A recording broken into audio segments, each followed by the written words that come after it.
Hi guys, and welcome back here to my latest review.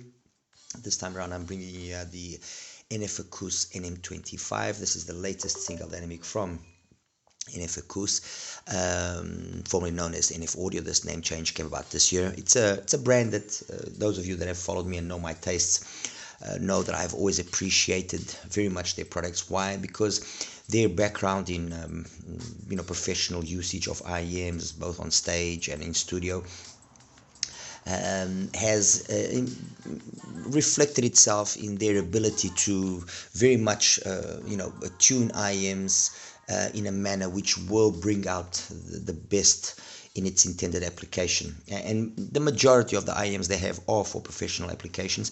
They do have roughly two series, let's put it that way, which is the professional series, which is the NM series. Or then you do have the audiophile music series, which is the NA series. What I've got in front here is the NA2 Plus, which is from a previous, which is still available, but it's from a previous generation, which is basically the brother to the NM2 Plus, which is then the precursor to the NM25. And I've got here as well the NA20, which is the newer series of ACOUS, and there's also the NM25. I just decided to bring this one here because it's ultimately the one that kind of, I think, resembles more to a certain extent the NM25 than actually the NM20. But anyway, I'll get to that in a second. The nice thing, or one of the nice things as well, that ACOUS has done over the years with its various models is that they've designed a really good driver which they call the MC2L. It's gone through various variations, various upgrades. This now in the NM25 is the latest, which is called the 100A.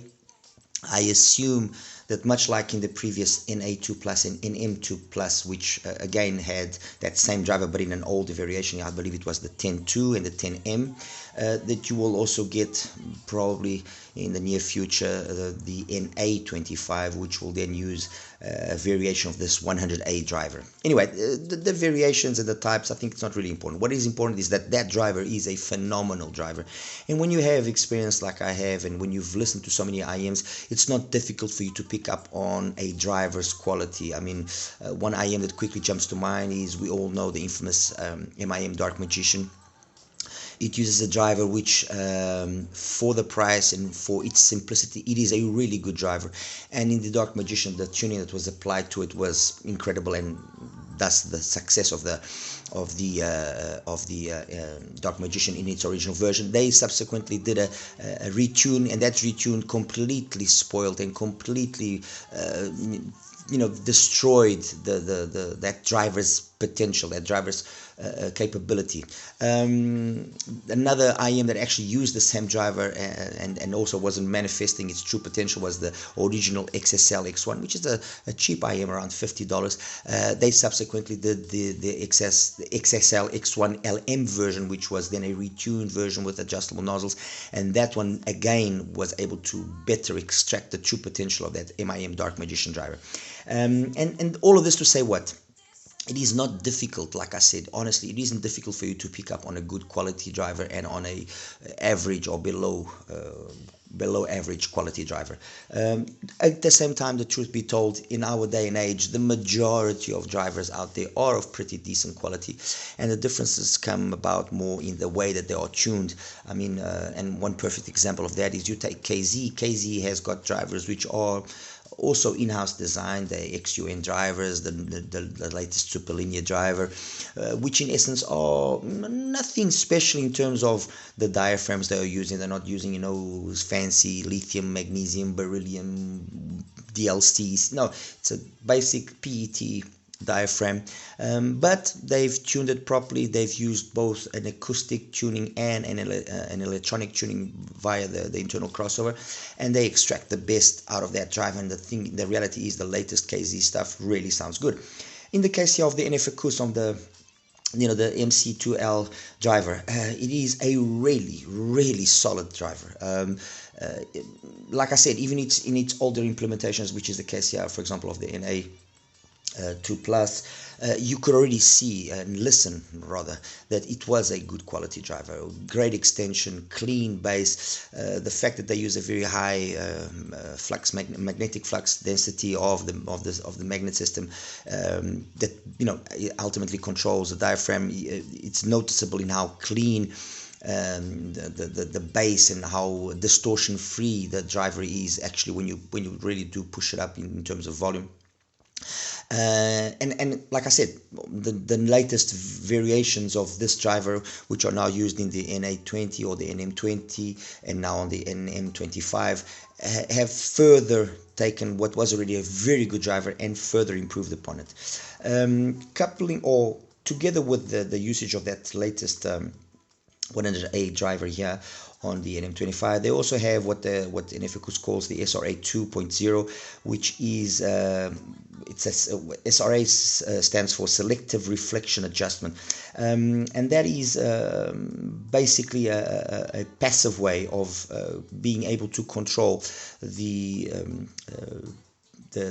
resonance that occurs not only in the front part of the driver, so that air pocket which is in front of the driver has got a resonance, and the rear volume that is behind the driver has another resonance frequency associated with it. Mainly the volume of these two areas is what dictates that resonance, and this SRA basically is in simple terms a Helmholtz resonator, which helps equalize those two resonances by attenuating any peaks, and ultimately then smoothing out the frequency response of the driver and of the IM.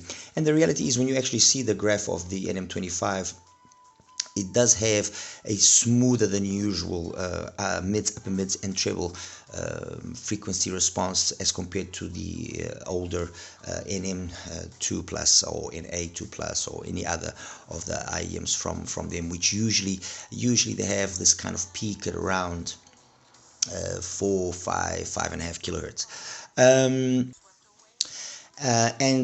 When I, for example, compare the graphs of the three of them here, and I'll show them to you in a second, you definitely will notice that contrary to the NA2 Plus and the NA20, where we have the initial pin gain, which peaks at around 2.5 kilohertz, and then there's a kind of a plateau, and then a second peak at anywhere between 4 and around the 6 kilohertz area, as I was mentioning. 4 and 5 and some change. The new NM25, it has a pin gain which peaks still at the same 2.5 kilohertz area, with more of an energy at that point, and then it kind of drops off and plateaus all the way across, giving that, I would almost say, I mean, I don't want to say it's kind of got a diffuse field tuning or a Harman type tuning. It's got something which tries and emulate those two, let's say, styles. It's not exactly that, so it wouldn't be fair to say so. Anyway, the NM25, coupled to, or besides then having that Helmholtz resonating system, which they call the SRA system, and having that phenomenal MC2L driver, in terms of the shell, it's a premium shell. It's a aviation quality aluminum that has been CNC machined, which gives them the whole IM a very light feel, but it also gives it a very high quality feel to it. You look at it and you feel it in your hand, and you feel it, you're holding almost, I would say, a piece of jewelry. It's really solid in terms of its appearance.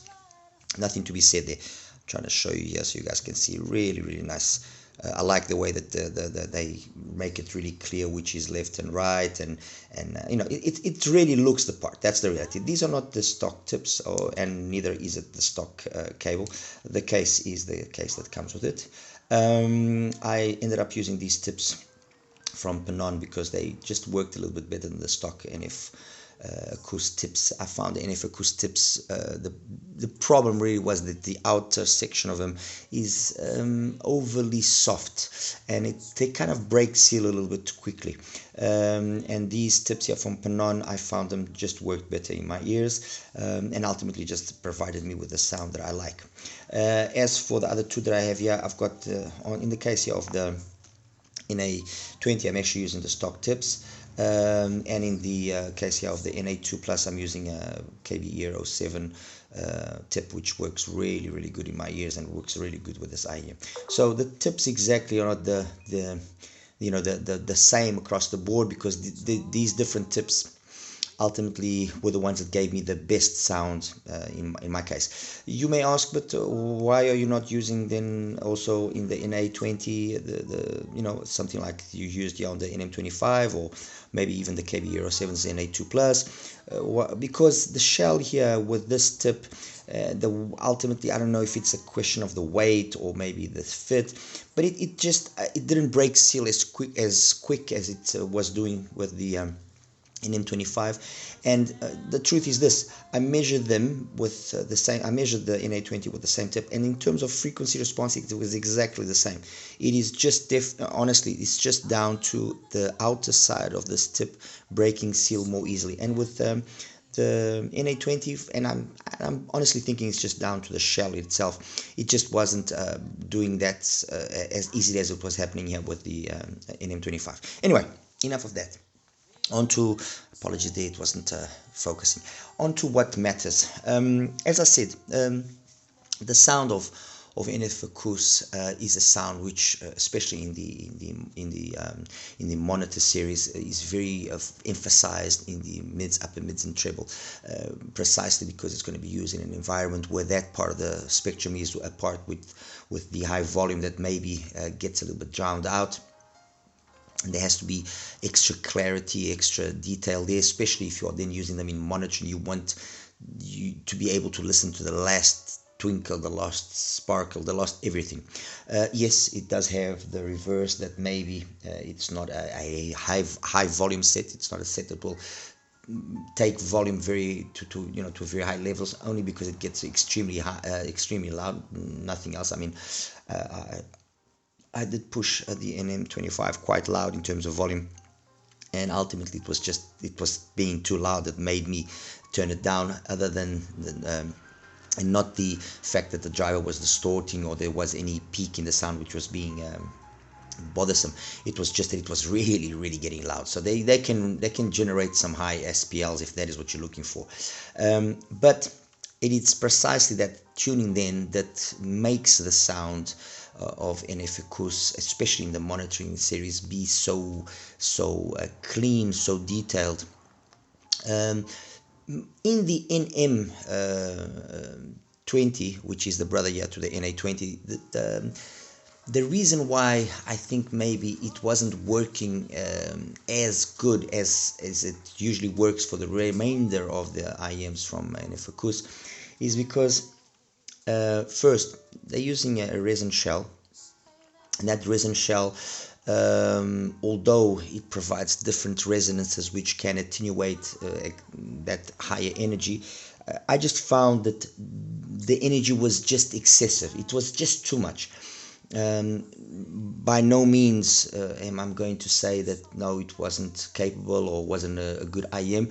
It just was too energetic for my personal liking, and that's ultimately why, although I have it, I didn't put it here, and I don't think that it is a better comparison with the NM25 than the actual NA25. So it's interesting to see that I find the NA20, sorry, to be a more solid match to the NM25 when they are from two different series. But that's just my opinion. Anyway, I'm again just kind of dabbling off and rambling off. NA2 Plus, the older version, is the one out of these three which has the least bass. And be it the NA2 Plus or be it the NM2 Plus, they both have the bass, basically the same bass presentation. It's a very neutral bass presentation, which is then obviously met with an extremely high pinna gain, more so in the NM2 plus than on the NA. And although you would, by looking at the graph, think, oh my god, this is going to be just way too energetic, there's too much of a difference here. They have a neutral, bright presentation, which is extremely gratifying to listen to. That's the reality. And I cannot, in all honesty, complain, because their premise, what they were designed to sound like and what they sound like, I think it was perfectly met. If any nitpick is to be placed here on the NA2 plus compared to its NM2 plus sibling, is that the NA could have had just a little bit more bass to make it then sound a little bit more musical. And the two of them, when you actually listen to the NA2 plus and the NM2 plus, they ultimately sound very, very, very similar. Although they use a slightly different driver, the tuning is very similar to each other. And I had an NM2 plus and I ended up giving it away because it just didn't make sense having it, which is one of the few times that I actually have done such a thing. I mean, I've basically kept myself all the IEMs that I've bought over the years, and that IEM I gave it away. Well, it was a person that deserved it, so we're not going to get into that. And I didn't really find the need to buy another one because they sounded the same. They are exactly the same. And again, that is also one of the reasons why I didn't even bother in wanting to find an NM2 plus to be here to compare it now with the NM25. This is already a sufficient and a good enough comparison. As for the NA20, which now from the new generation, the NA20 did go and fetch, yes, a lot of the let's say philosophy in terms of sound from the NA2 plus, in that they both are audiophile in their presentation. Yes, this has a metal shell, this has a resin shell, but on the NA20 they've really boosted the bass. And that boosting of the bass has given it a more musical, let's say a more musical feel, without question. Although, here and there you do find, or I did find that sometimes it was just a little bit too much. There could have been a little bit less bass, and that balance struck in a nicer manner. But regardless of that, which is just my personal take and my nitpick, again, the design premise, what they were trying to obtain here with the NA20, they did it perfectly and they hit the nail on the head, and it's a very, very good, solid sounding IEM. That's the reality. It sounds really good. It's fun and engaging. If you are wanting something which is not so bass dominant, yeah, okay, fine, don't go for it. But it is a solid sounding IEM. And I apologize for all of this kind of pre-explanation, because I really wanted to make sure that what I say now about the NM25 comes across in a solid manner. And the reason being, because I know many of us are not going to be able to have access to these IEMs unless you live in some place which is favorable to that. I mean, Singapore, Malaysia, someplace in Hong Kong. If you live in those places or maybe Japan, which again, ACOUS is pretty big in Japan. If you are able to live in a country or in a part of the world which has stores easily available to you, and you can actually listen to these IEMs, then that's one thing. So my intention with all of this explanation, although maybe a little bit heavy, is to convey a solid impression of what is going on here, so that you guys, if you decide to purchase, you do a purchase which is solid or safe to a certain extent. Okay, so let's just quickly recap here before I go on to the NM25. Neutral, bright sounding IEM. It's got basically the same tuning as this in the upper end, but it's got significantly more bass, so it makes it a very musically focused. It's a very musical focus. It loses a little bit of the cleanliness that we had here on the NA2 plus, because of that monstrous bass that we now have present.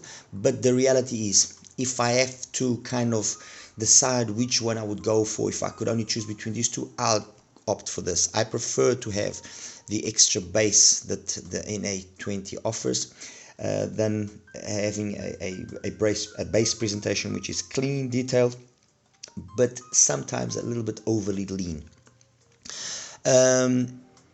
the NM25, it's kind of a middle ground when it comes to the bass.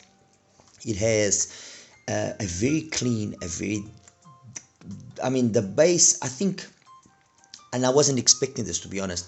I think the thing that really impressed me about the NM25 was how clean the bass is and how impactful it is. It's got this kind of BA style of cleanliness and attack, coupled to the let's say more physical aspect that you find that DDs are capable of doing.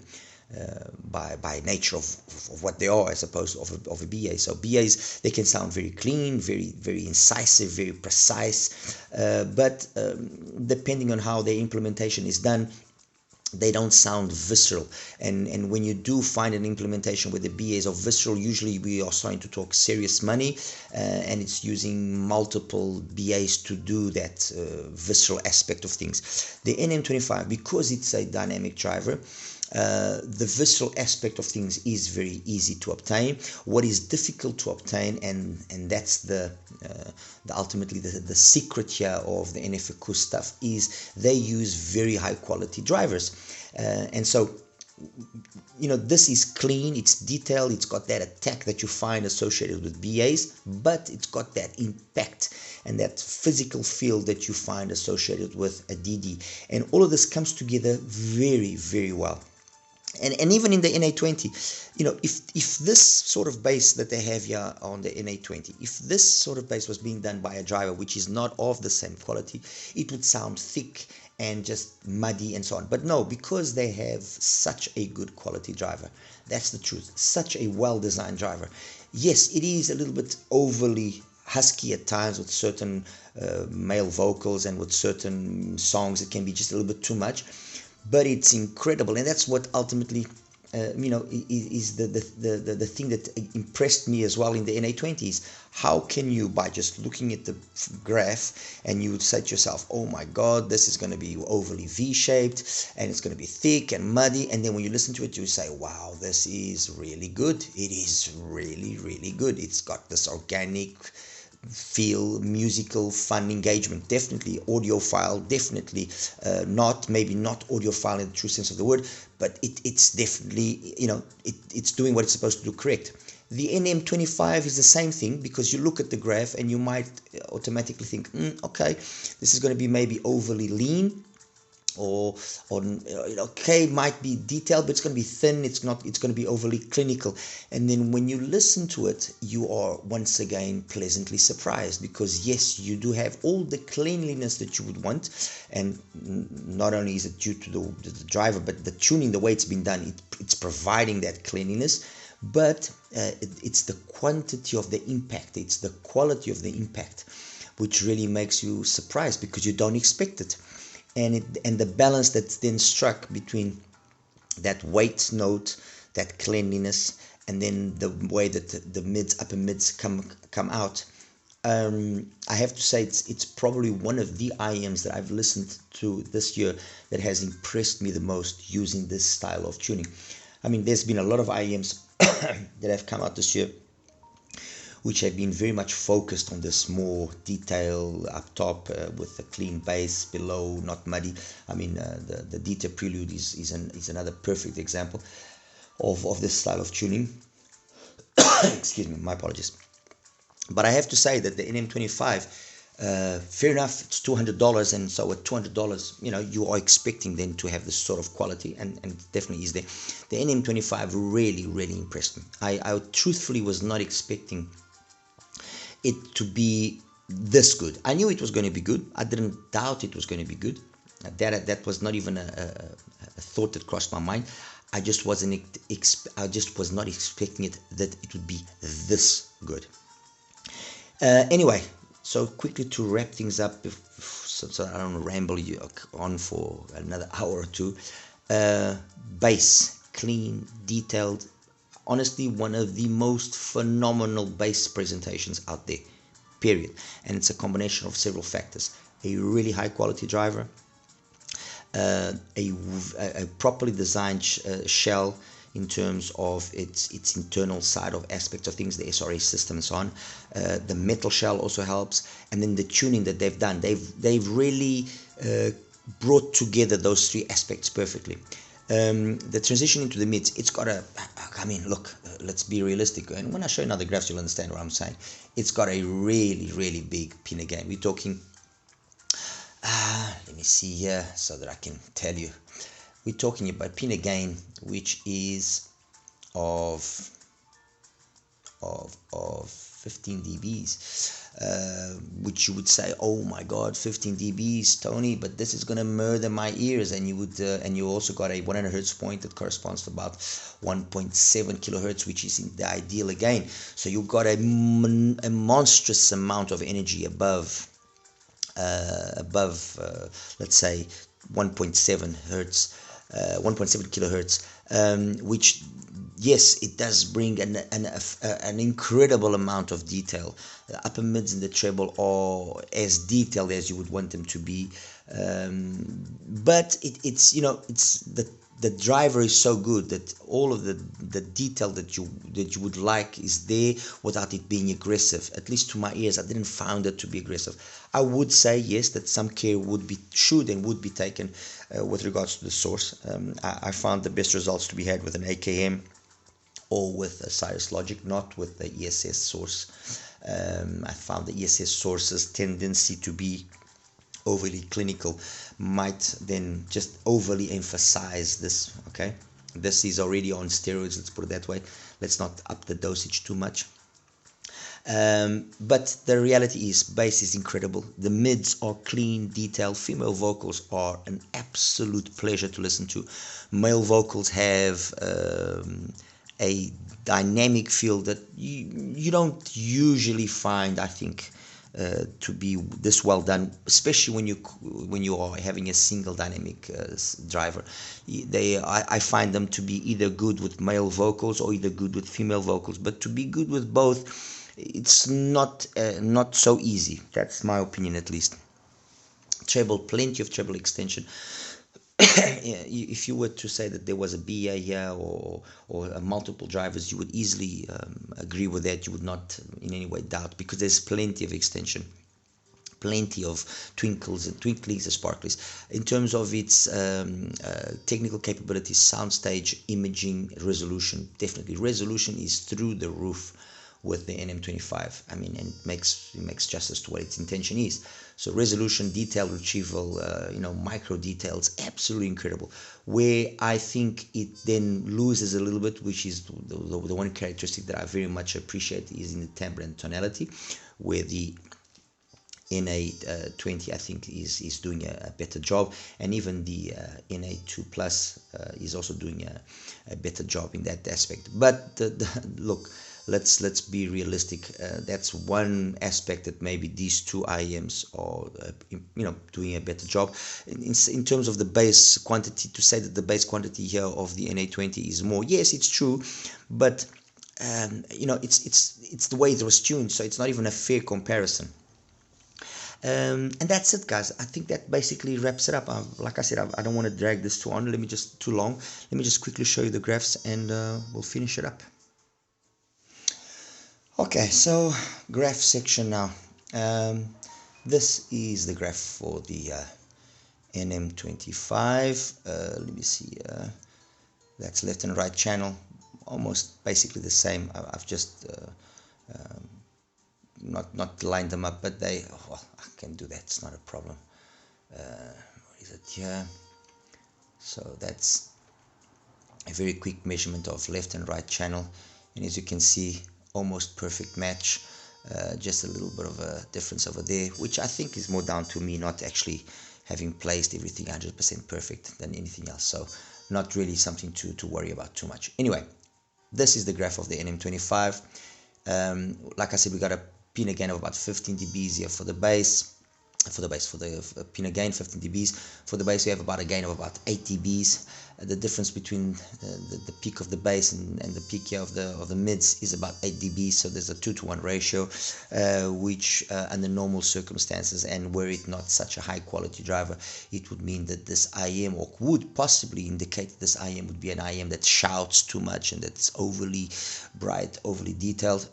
In my 54-year-old man's ears, that's not the perception I got. The perception I got is that we are listening to a very highly detailed IM, capable of some serious volume levels, but everything comes across with a dynamic, with such dynamic feel, with such clarity, with such detail, with such poise in doing all of those things, that honestly, I can't criticize it. Will the NM25 be an IM for everybody? No, it's not going to be an IM for everybody.